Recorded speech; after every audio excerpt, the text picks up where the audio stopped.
లీడర్ల సపోర్టు జర్రంతా ఉంటే చాలు కొందరు ఏడ ఖాళీ జాగా అవుపడ్డా దత్తత తీసుకొని దాని ఆలన పాలన చూస్తుంటారు. కబ్జా పెట్టి గదేదో తమ చెమటతోని కొన్న భూములు అన్నట్లు ఉద్ర బిల్డప్లు ఇస్తుంటారు. అట్లనే ఖమ్మం జిల్లాలున్న భద్రాచలం రాములవారి గుడి జాగను కూడా కొందరు పొతం పెట్టాలని చూస్తుర్రట.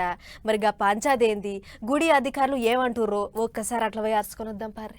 కాపాడాలి కాపాడాలి కాపాడాలి కాపాడాలి కాపాడాలి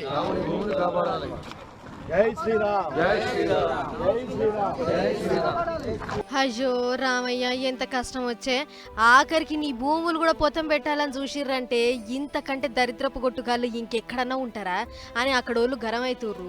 రాముల వారి భూములను హంబుక్క పెడుతున్న బద్మాష్గాళ్లను ఎమ్మటే అరెస్టు చేయాలి, గుడి భూములను కాపాడాలి అని భద్రాచలం రాముల వారి గుడి అధికారులు ఇంకా లోకల్ పబ్లిక్ జంగ్ లేపిర్రు. భూమి పంచాది కోర్టులో నడుస్తుంటే ఎవరు పర్మిషన్ ఇచ్చిర్రని గీ రకంగా ఇళ్లు లేపుతుర్రు అని గుడి ఈవో రమాదేవి లోకల్ ఆర్ఐని కడిగి పారేసింది. దగ్గరుండి ఎందుకు కట్టిస్తున్నారు? మీరు దగ్గరుండి ఎందుకు కట్టిస్తున్నారు? నాకు సమాధానం చెప్పాలి. ఆర్ఐ గారు, పోలీసు వారు అడుగుతున్నారు, మాకు సంబంధం లేదు, ఆర్ఐ వాళ్ళని అడగండి అన్నారు. సరే, ఆర్ఐ వాళ్ళు మీరేం చెప్తారో మాకు సమాధానం చెప్పండి. కడుతూ ఉన్నప్పుడేమో ఎవరైనా కట్టుకోవచ్చు, మీ ఇష్టం చేయొచ్చు, మేము వచ్చి ఆపినా కూరగొడితే మా తప్పు ఆడవాళ్ళం అంటున్నారు. మరి కట్టే వాళ్ళు ఎందుకు కడుతున్నారు? మీ ప్రోద్బలం ఉందా? మీ ఇంట్రెస్ట్ ఉందా అందులో?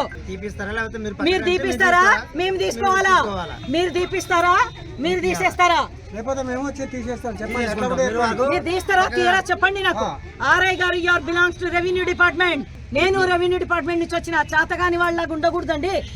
మీరు దగ్గర నుండి కట్టించారా? డబ్బు తీసుకున్నారా మీరు? మరి ఎందుకు కట్టించారు? మీరు ఆపుతారా మమ్మల్ని ఆపమంటారా? గుడి జాగల కట్టేదేమన్నా చిన్న గుడిసె అని అనుకుంటుర్రా? గింత పెద్ద నిర్మాణం అవుతుంటే మీ కళ్ళ అవపడతలేదా? ఇంట్లో ఏమన్నా మీ పొత్తుందా, లేకుంటే గోడ సాటుంట పైసలు గిట్ల తీసుకొని మీరే దగ్గరుండి కట్టిస్తుర్రా? చెప్పాలే. గిట్ల దొంగలకు సర్దిగట్టుడు బంద్ చేసుకోవాలి అని మస్తు గరమైంది. గుడి జాగను దొంగతనంగా పొతం పెడుతుర్రని కోర్టుల కంటెంప్ట్ కేసు కూడా నడుస్తుంది. అది అట్లా ఉండంగానే మీరు ఏ రకంగా పర్మిషన్ ఇచ్చిర్రు? వీళ్ళు ఇండ్లు ఎట్లా కడుతుర్రు? మర్యాదగా జాగ ఖాళీ చేసి నుంచి వెళ్ళాలి అని గద్రాయించింది. గిట్ల జరసేపు దొంగతనంగా ఇళ్లు కడుతున్నోళ్లను ఆపేతానికి పోయినోళ్లకు నడుమ లడాయి బానే నడిచింది. అటు ఇటు నూకేసుకోగా గుడి అధికారుల మీద కర్రలతోని దాడి కూడా చేసిర్రట. ఇక గీ ముచ్చట చూసిన అక్కడ వాళ్ళంతా ఎంఆర్ఓ, విఆర్ఓ, ఆర్ఐ లచ్చిమక్కలకు అమ్ముడు పోయిర్రు. అందుకే కుక్కిన పేనోలే సప్పుడు కాకుండా ఉంటుర్రు. గీళ్ళిట్లా ఉన్నారు కాబట్టే వాళ్ళు రెచ్చిపోతుర్రు అని గుసగుస పెట్టుకుంటుర్రట.